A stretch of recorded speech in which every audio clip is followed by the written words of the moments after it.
Oh, hey there, guys. So as promised, I'm sorry I'm a few minutes late. Had a little bit of technical difficulties getting everything straight here, but as promised, coming to you live from the safety of my corona-free basement here at my house. And hopefully everybody's staying socially distanced. Hopefully we can get a hold of this thing and get back in the water quicker than not. But anyway, we wanted to try to do a Facebook Live every day. That way the shop was going to be open so that we can keep everybody involved and maybe learn something. This is a Q&A type scenario, so if you have a question, you can type it in the question part of the live feed, and I'll try to answer it as we go along. Today we're going to be talking about dive tables versus computers.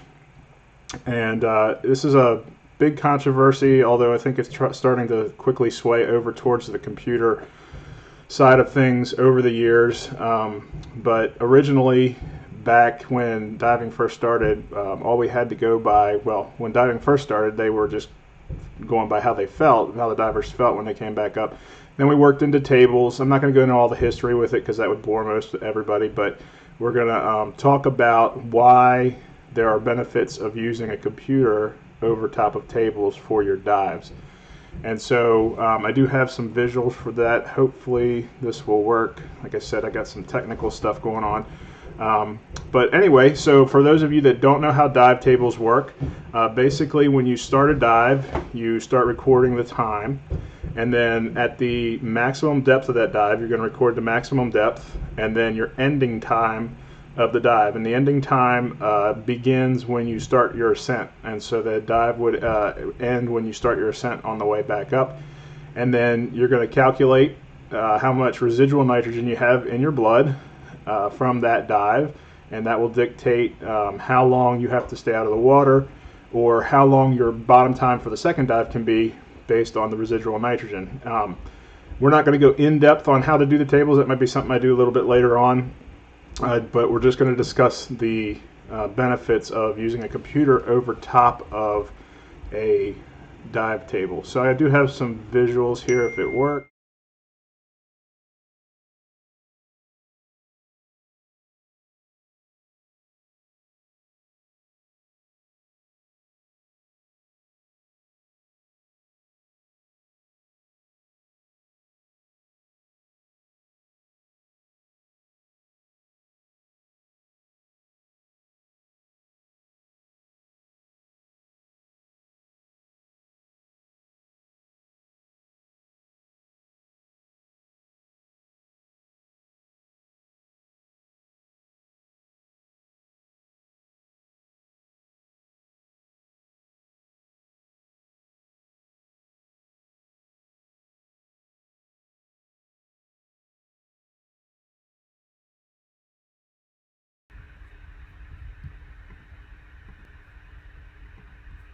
So I might have lost you there. I think my audio stream was not there. But anyway, so can anybody write on there whether the audio stream was lost?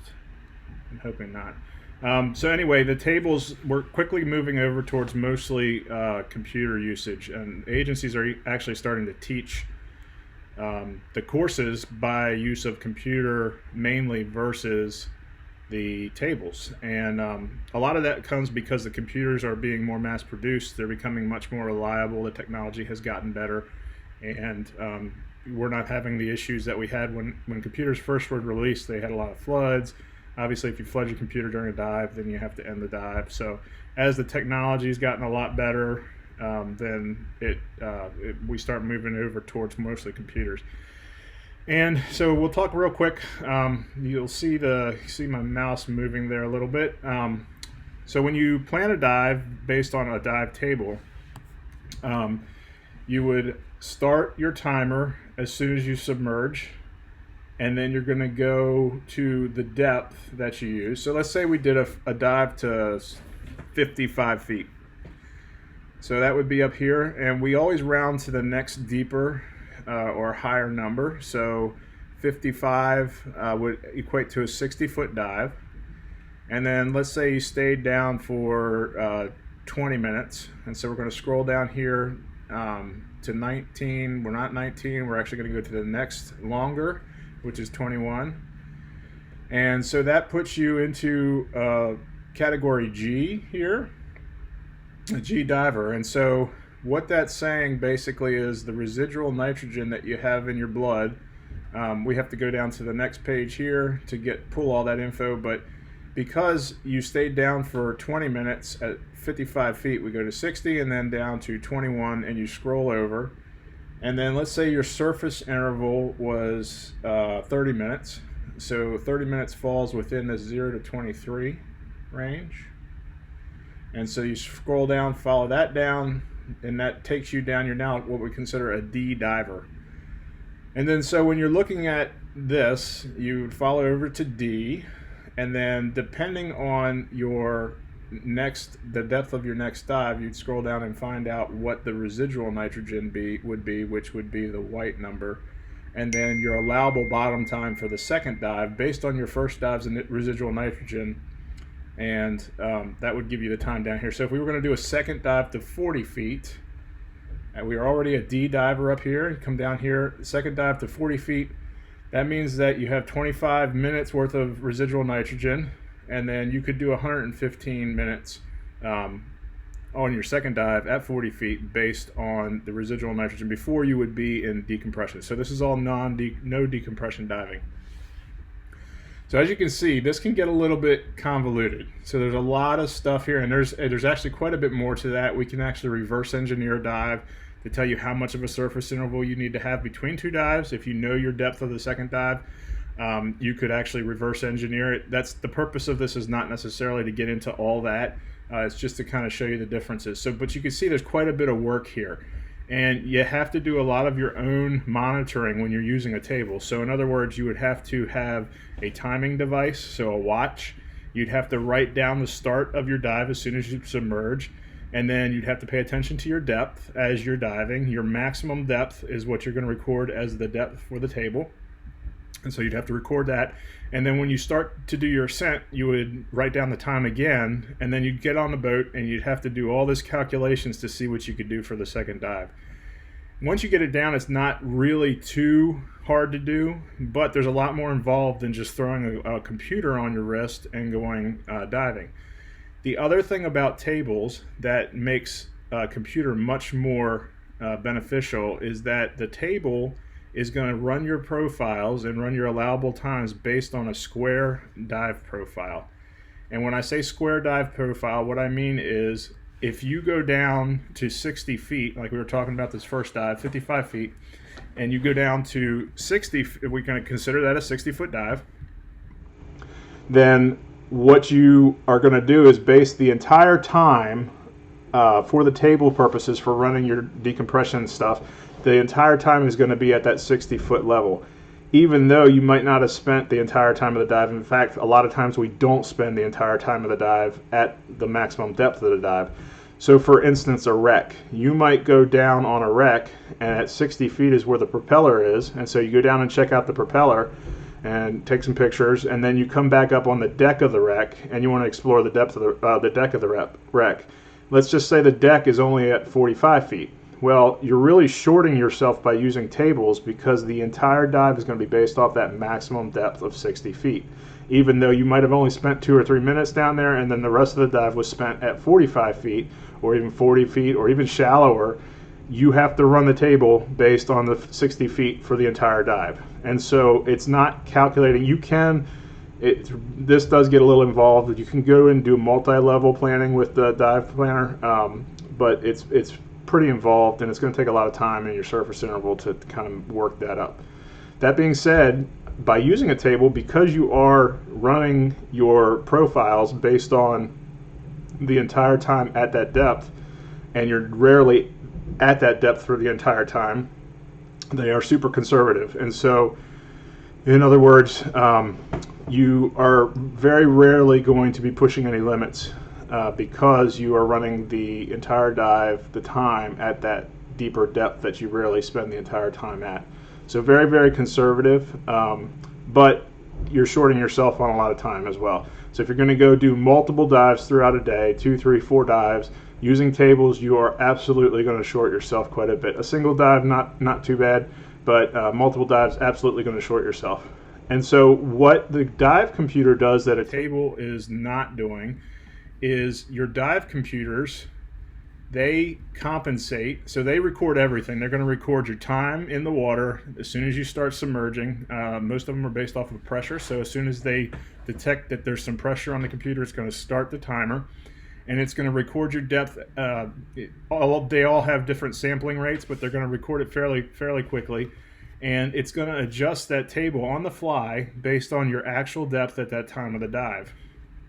And so if you do, for instance, that dive we were just talking about, went down to 60 feet for 2 or 3 minutes at the propeller on the wreck, and then decided you wanted to go up and spend the rest of the time at 45 feet, it's going to adjust that on the fly, your no decompression limit, the allowable time you're allowed to stay down, based on your true depth at that time. So that's kind of a big deal. It really gives you a lot more time. It's also safer because you take the human error factor out of it. The computer is going to continuously monitor that for you. You take the human error part of it, say that you messed up and recorded the wrong time, or you messed up and recorded the wrong depth. It takes all of those human errors out of it. And so we're going to just go over a couple of different computers here, and you'll be able to kind of see what we carry. Obviously, we don't carry every single computer that's out there, so you'll have options with it. One of the ones that we are actually including now through March with our open water course. So if you sign up for open water with us, the full course, we will give you one of these computers for free, and that's the i100 Aqualung. It's a single button computer.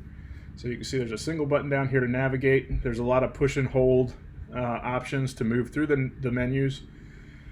And as you can see, it has a lot of information on there. So you can see on the top of the screen is the depth that you're at.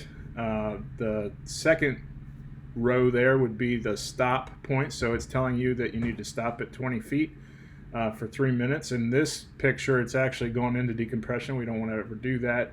I don't know if they have one that's not, but and then it gives you a bunch of other information as you go along with how long you've been down, and it's a cyclable screen. And so that gives you all that information right on your wrist, and it's updated live instantly, and versus having to account for the entire dive on a dive table. So that's the i100 computer, normally $229 if you sign up for open water in the month of March with us. So you can sign up for any class throughout 2020 that we already have scheduled. It doesn't have to be in March. You just have to sign up for that class during the month of March. So look at our schedule, find something, you get this computer absolutely free. That's a $229 value. One of the benefits of that, of getting this with your class, is that you're going to be able to wear it throughout the class. Your instructor is going to be able to show you what it means, work any questions that you might have on it, and you'll get used to diving with your watch, your computer in the pool, and then move on to your open water stuff, which is pretty beneficial there. Next one up in Aqualung's line is the i300C, which is a pretty nice little wristwatch. A little bit more expensive, so $100 more than the i100, but a couple features that make this nice is that it has 2 buttons for navigation, so that makes it quite a bit easier to maneuver through the menus versus pushing and holding the button for certain options. And then the C part of it, up here, the i300C, C means that it's got Bluetooth built in. And so traditionally, up until just recently, most computers, you had to buy a proprietary cable, USB cable, to be able to download your dives, do firmware updates, all that stuff. And it was not, most of the computers did not come with that cable, so you were spending another $100 on a USB cable that was proprietary to be able to hook your computer up to your PC. The nice thing about the Bluetooth is that is built in, and so you can use your phone with the free app.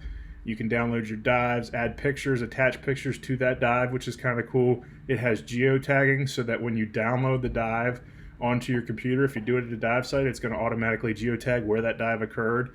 You can put notes in, so you have an online digital logbook, versus if you were using tables, you'd have to actually write all that information down into a physical logbook or enter it into a phone app or whatever. This is all automatic. It transfers all that information over automatically, which is a really nice feature. So that's the i300C. Another option would be like an i500C dive computer. So the C again means that you have Bluetooth, And then one of the nice things about the 550, the 550, it has pressure integration. So this would actually attach, you see the part down here, this is the hose that goes to the high pressure port on your first stage. Tells you your tank pressure right there on the display. So if you look at the very bottom line on that computer, it says it has 2830 psi. So you can monitor your tank pressure on your tank pressure, your dive information, your depth, all on one easy to read screen. And this was a slightly larger screen than the i100 or i300. Another nice thing about this is that you can put a compass on top, right where that little handle is on top. You can take that off, put a compass up there if you wanted to. And one of the super cool benefits of using an air integrated computer such as this, where your pressure is on the computer, is that the computer is going to be able to tell you your air consumption rate at the end of the dive. So that would be all stuff that you can download to your dive log. And then it also will give you your limit of the dive based on what's the shortest time left. So what I mean by that is that if your no decompression limit is going to be the limiting factor of when you need to start coming back up, it's going to show you that. If the limiting factor of when you need to start on your way back up is actually your air consumption, based on parameters you set, it's going to show you that. So it's going to say it's going to show you the shortest time remaining before you need to start on your way back up. Whether that's the gas usage, how much air and nitrox you have left, versus your NDL, whichever one's the shortest, it's going to actually give you that information up front and tell you what's going on. So that's a nice little feature of an air integrated computer such as the i550. Back over to the Shearwater stuff. So the next computer we're going to talk about is Shearwater. This is really probably the best computer on the market right now. They are very tough, robust computers. More expensive than all the ones we previously talked about, but you really do get what you pay for with these guys. If you do a Google search on these, you will see just a ton of great reviews, and we have sold a bunch of them, and I haven't had a single one come back. So with the Shearwater products, you get the best of both worlds, of a whole bunch of worlds actually. So the Shearwater is a slightly larger computer than the wrist ones we just talked about. This is the Perdix AI, by the way. AI stands for Air Integration. And so one thing you'll notice right off the bat is that the screen is LCD lit and color coded. So it really grabs a hold of your attention underwater. We frequently dive the Patuxent River and the Potomac River locally here, and this computer is super easy to see underwater. I mean, you have no problem seeing it. Lots of information on the screen right here. So you have your depth, your time. Stop time would be if you had to stop, mandatory stops on the way back up. So if you went into decompression, we don't want to do that. T1 here is for the transmitter. So back behind this computer, you see the transmitter. That goes onto the high pressure port on your first stage. And then it wirelessly transmits the tank pressure down to your computer. So you have your tank pressure on here. That comes with all the benefits I just mentioned with the air integration with the i550 as well. So it'll tell you your surface air consumption rate, your gas consumption rate, the limiting factor. It's got a nice little visual here for how much gas you have left. And then over here you see the GTR, that's gas time remaining. So that tells you based on your current consumption rate and how much gas you're breathing at that depth, at that time of the dive, how long you have left before you'll hit your reserves, which is customizable by yourself. Something else to note about this computer, while it has full functionality all the way up to rebreather diving, technical diving, multiple gases, all kinds of really advanced stuff, it's perfectly fine for a 30-foot dive on a reef for a half hour in a place like Bonaire. It will work absolutely fine for that. It is fully unlocked when you get it for all of the modes, which includes open circuit tech, and rebreather. Nitrox, air, whatever gas you're using, this will work with it. And then the other really nice thing about this is it uses a standard AA battery, which you can get anywhere in the world. So the other computers that I mentioned earlier, the i100, the i300, and the i550, all take a computer watch battery. And while they're fairly common, they're not necessarily going to be available all over the world. So when you travel, a lot of people travel to dive. You want to make sure that you have availability of the battery, or you're going to be hauling a bunch of batteries with you. And while they taught that they speak that they can be user replaceable, there is a little bit of a technique to it to make sure you don't flood the computer on those other models. This one has a double O-ring seal here in the battery compartment, and it comes with a tool that you can use, but you could use a nickel or a dime or a quarter to unscrew this cap, pull the AA battery out, throw the AA battery back in, a new one, screw the cap back on, and you're pretty much good to go. There's very little chance of you flooding this computer. And again, the AA batteries, you can get those anywhere in the world. And usually they're fairly popular, so they're used. So you're not going to come up on one of these watch batteries that you would have to get, the CR batteries that you'd have to get for the other computers that have been sitting on a shelf for 3 years and really have lost a lot of its life. So AA batteries, very, very common. You'll be able to get those anywhere, and they're fairly cheap as well. The navigation on the Shearwater is done with pressure sensitive buttons on the side here. So while it's not a physical click, trying to give you an example, you'd actually need to push on it and feel a physical click. What you would do is you would feel, you really don't feel much at all. It's kind of like a pressure. You just put a little bit of pressure on it, and that's how the button works on this to navigate. There's one on each side, which makes it super easy to navigate through the menus, change options. This one also has Bluetooth, and so with the Bluetooth and the app, which is free from Shearwater, you can do firmware updates. You can change things like the initial opening screen image, which is really cool. When you get them from us, it's got our crab on the front of it. You can put your own image on there. It will let you download the dive log really fairly easily. It's Bluetooth, goes to your phone, your iPad, your computer, whatever. It comes with a dongle if you happen to have an older PC that doesn't have Bluetooth. Most of them now do. But so software compatibility, Shearwater has their own log software that you can use. It's free for you to download. It's called the Shearwater Desktop, and that will do all the firmware updates and dive log stuff with the Shearwater products. But then there's a bunch of third-party apps that we also recommend that work fairly well with Shearwater as well. And let's see here. Rich asked what dive log I like to use. I'll go over that in just a second. I want to touch on the Tarik real quick.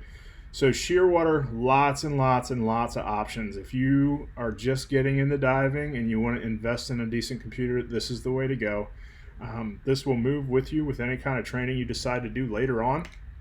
If you get into diving and you find out a year into it, you really are interested in doing some deeper stuff, maybe even getting to touch into some technical diving, this will absolutely roll with it. It all comes unlocked when you buy it. There's nothing extra to purchase. It's ready to go to wherever you want to go. I don't know anybody, and for what it's worth, I have not been able to outdive this computer to where I needed anything else. It's just super robust. So that's the Perdix AI. There is a Perdix version. AI means air integration, which is this transmitter up here, so you can see your air pressure on there. And then the Perdix, the standalone Perdix, does not have the air integration. So basically, you would just have the computer, and you would not be able to use a transmitter with it. So it lacks the receiver in the computer. It's slightly cheaper, but the air integration is a pretty cool feature that you might, even if you don't use it initially, you might want to upgrade to having a transmitter later on. And you could go that route and then add it on. But if you get the Perdix, just the base version, you're not going to be able to do that without buying a whole new computer. So another product that Shearwater carries is the Tarik. And so this is basically the same exact computer, menus, functions, everything in a wrist-style computer. It's a very stylish wristwatch. If you happen to be somebody that wears a wristwatch every day, this would fit the bill for that. And it's a fully functional computer all the way up to tech and rebreather, like I mentioned earlier. Air integration comes standard with this. The screen is actually brighter than the Perdix AI, which we just looked at, due to a LED technology that's a little bit better on this guy. It is wireless charging, so you don't ever have to plug anything in. There's no ports for you to flood. It is a wireless, it is a rechargeable battery, so there is nothing that you can get into to replace. That could be, depending on how you look at it, a downside. So less chance of you flooding it when you swap a battery out, but if the battery loses its life over time, you're going to have to send it in to get it replaced. It's not something that you could do yourself. If you look here on the, let me go over here, on the charging cradle, it kind of sits on there just like that. It uses any QI-based wireless charging. Excuse me, I had to cough there. So it comes with this charging cradle, which will charge it just fine, and that goes into a USB cord, standard USB cord. Comes with the USB cable as well. Excuse me 1 second. That's what happens when I get talking too much. But if you happen to have like a charger for your iPhone, one of those stand-up chargers that charges the iPhone wirelessly, it would charge on that as well. So as long as it meets the QI, I forget if it's called QI or QI or whatever it is, wireless charging, that would charge this as well. So if you're traveling and you already have one for your iPhone or something like that, you don't have to carry both, which is a nice little feature. So smaller function, smaller form in this guy, but a lot of all the same capabilities. You can actually use up to 2 transmitters with this, and where 2 transmitters might come in beneficial is if you have a spouse or a buddy that you're diving with and you want to monitor their tank pressure, or if you're doing side mount diving and you want to have both tank pressures coming up because the tanks aren't joined, you could monitor both tank pressures on your wrist through 2 different transmitters. So really nice feature there. The other thing I didn't mention about both the Shearwater computers that we've talked about so far is that they have a built-in tilt compensated compass. And what tilt compensated means is if you are a diver or if you're getting ready to take class, when you use a regular compass in the water, you have to make sure that the compass is level so that it doesn't float up and lock in place. And so if you tilt a regular compass, it's going to lock and you're not going to continue on the heading that you are wanting to go on. Whereas a tilt compensated compass, as the Shearwater Perdix AI, and the Tarik come with, you can tilt your wrist and not have to worry about losing your heading, which is a really, really nice feature on these guys. Same Bluetooth for this as the Perdix AI, same software. It's a ton of information you get to download. Constantly lit like this, and then it's got a bunch of different watch faces if you're going to wear it as a daily wearer, which is kind of cool. So yeah, so benefits: dive tables, much more involved when you're using them. We talked about how you have to record all your information, get back on the boat, do all that mess, and do a lot of math in between, whereas a computer is just going to monitor that constantly for you, give you your true decompression information based on true depth throughout the entire dive, and really gets you a lot more bottom time, especially over multiple dives.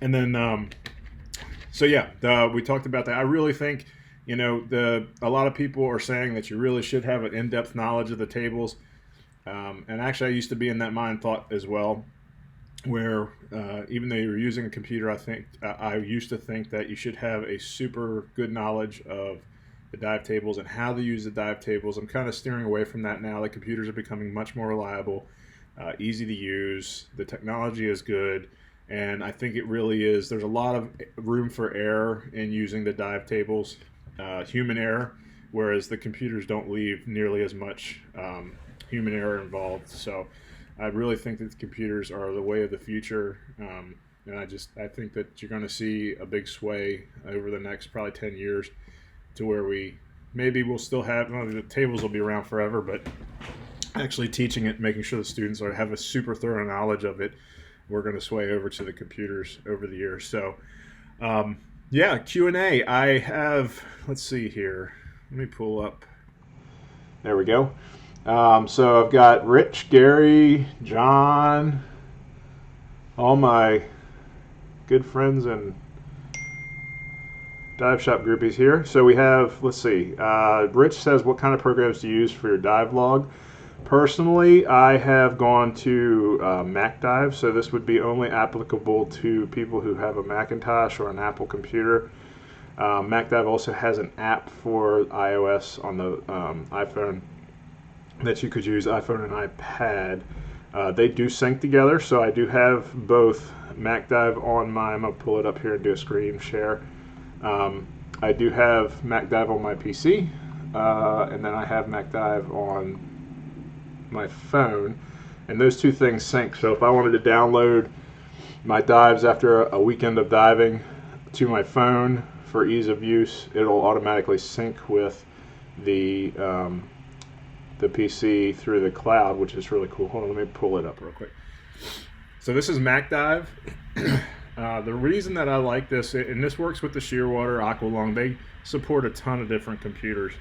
One of the reasons that I like this more than all the other ones that I've tried is simply because of the tagging features. And so when you enter a dive, you can tag that dive with whatever parameters you want. And so some of the common ones that you'll see is boat dive or deep dive, rebreather dive, locations. So if I wanted to go through and see how many dives I have on the Meg ledge, what I could do is go over here and pull up USA, and then they changed this a little bit on me, so I might have to play with it for a minute.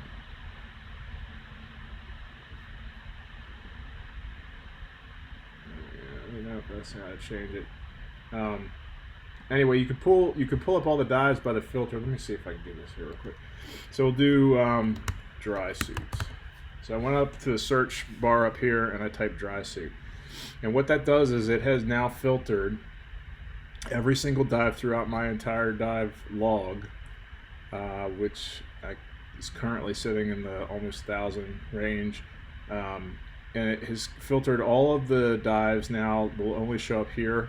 All the dives here were done in a dry suit, which is kind of cool, and it'll give you stats. So if you go down to the bottom here, it says 128 dives, 6 days, 14 hours, and 49 minutes.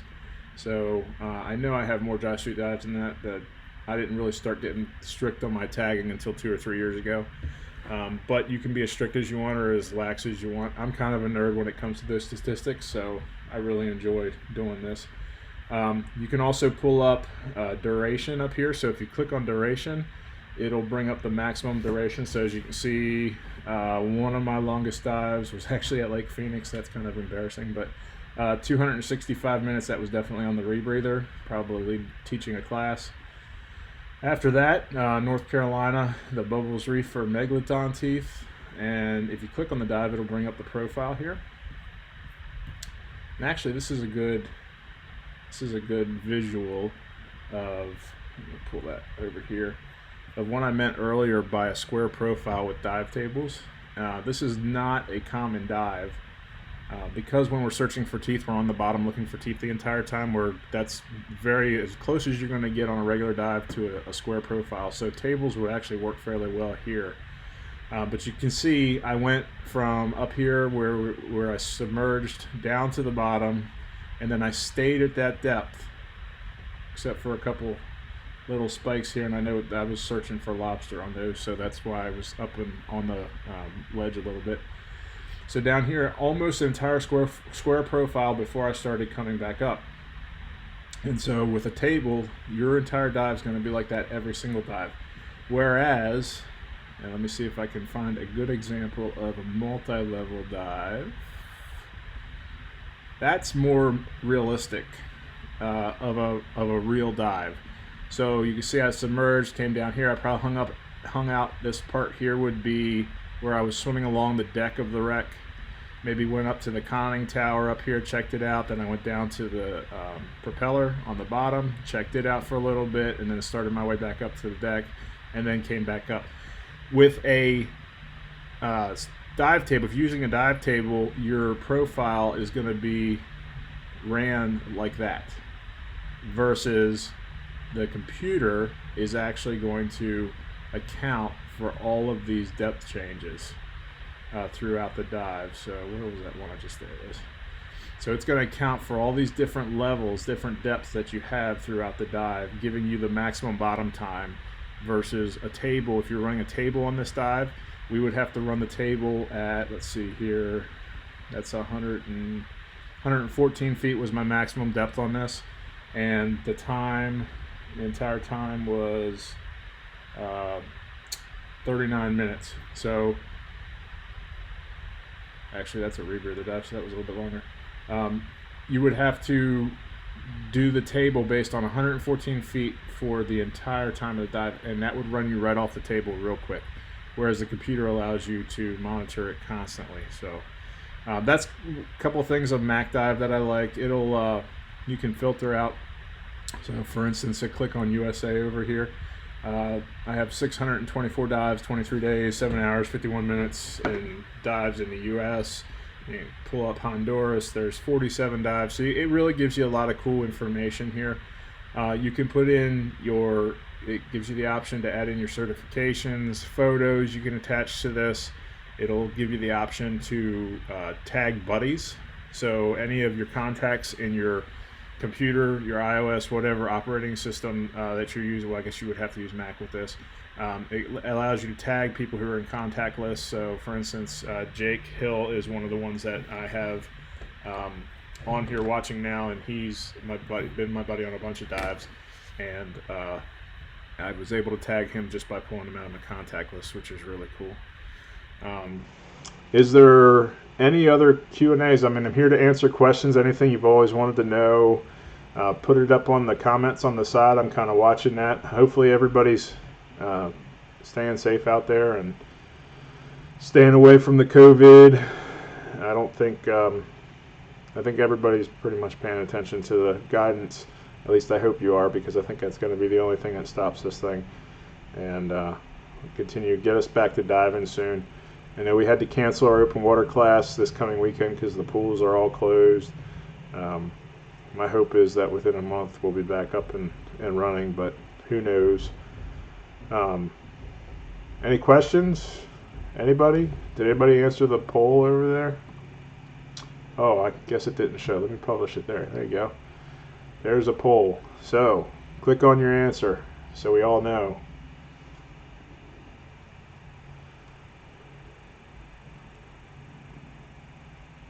Depending on how long you've been diving, some of you may know tables, some of you may not really have touched a whole lot on tables. Patty, which is the main agency we teach with, has started to sway away from being really in depth with those.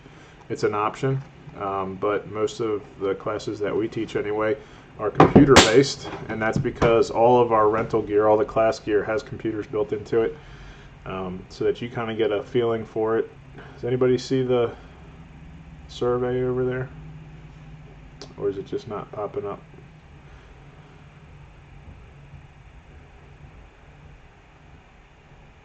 I don't know. Maybe not popping up.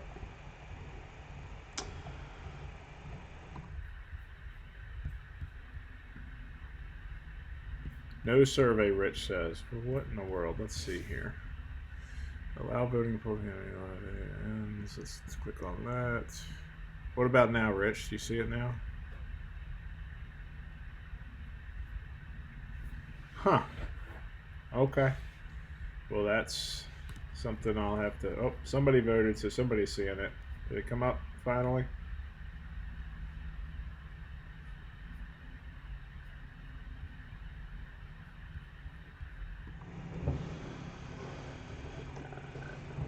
So the meat of it is you're kind of shorting yourself by using dive tables. There's a lot of room for human error using dive tables. If you select the wrong category, you put yourself in the wrong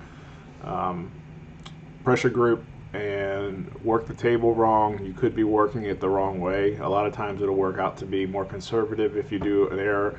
However, you can work it to where you're going to give yourself more time than you should have on the second dive. And computers kind of take all of that human error out and give you the maximum bang for your buck throughout the dive, because it's monitoring everything constantly versus, like we talked about earlier, using the maximum bottom depth and the entire time of the dive to run your profiles. So computers are the way to go. not just trying to make a sale. It really is a safety thing. Hi, Jamie. Hey, guys. No, it's good to see you, Jamie. I haven't seen you in a while. Andy has an Excel spreadsheet for that. Yes, I can see him doing that. He's getting ready to be an instructor, so that's good. It's good that he's learning it. They have apps actually you can get. Patty has an app that will run the ERDPML or ERDPL on your phone that you can run tables. But honestly, I mean, I would just let the computer do everything. It makes it much nicer. Having a base knowledge of tables is probably important when you start getting into the technical diving. But as a recreational diver in non-decompression diving, no decompression diving, the tables, having a super in-depth knowledge of it, other than really wanting to know it for your own purposes, it's not necessary. So, anybody else have any more questions before I roll out? Let's see. Yeah, I bet you have been busy, Jamie. That's yep, me too. So tomorrow's my first shift after this stuff started really getting out there bad. Luckily, I'm at a slower station at least till the end of the month, and then I'll be at one of the busiest stations in the county. So hopefully everybody's kind of staying home, relaxing, Netflixing and chilling, and not maybe watching our Facebook Live stuff. I don't know what my next topic is going to be on. Does anybody have a suggestion while we're on here? I was thinking maybe, I guess it's supposed to be tomorrow, and I'm at work tomorrow, so hopefully we won't be too busy and I can do it. Thinking maybe the difference between din and yoke, regulators, first stages, valves, the three different types of valves that you can get on tanks. I already have a rebreather presentation kind of already spooled up for doing that. And then I also have a photography one that is already made up. Those are two that I do for the club every once in a while, and some other agencies that I wouldn't mind doing on here. But topics are going to be big because if we are in the long run for this, like they're talking about, I might need to have some more topics to talk about. Obviously, I can talk about scuba forever. So it's one of my biggest downfalls when I teach is that I tend to get off and talking a bunch, but I guess it's good in a way. Sorry about the mess in my basement here. Need to clean up the man room. All right, any questions? If I don't see any more questions here, I'm gonna, whoop, there we go. Let's see, we have our testing kits now, new legends, we're about Tech 45. We could talk about Tech 45, that's no problem, pretty easy. Balanced and unbalanced, that's pretty good too. The new legends, Rich, it could be something I could do live, but I also have YouTube videos on them already on our YouTube page, but I could do that again. Shouldn't be a problem. And Tech 45, definitely talk about Tech 45, balanced and unbalanced reg, sure, that's no problem, Gary. I'll put that on my list, and maybe we'll do that tomorrow. That's not a bad one to do, although I can get to talking too much. So, all right, guys, that's it for today. We're already 45 minutes into what I was going to plan on doing for 30 minutes, and I have some stuff on the grill for dinner tonight, corned beef, actually, so I need to get up there and check on that guy. I'm glad everybody tuned in. Looking forward to seeing everybody on these live presentations, at least until hopefully we can get back in the shop and talking to you guys in person. And everybody stay safe out there. For you, those of you that have to go to work, please gown up, PPE. I know a lot of people already that are out because of exposure, so try to avoid that if you can. And everybody stay safe. If you need anything, give the shop a call. The phone comes to me. We'll make sure it's taken care of. All right, guys, talk to you later.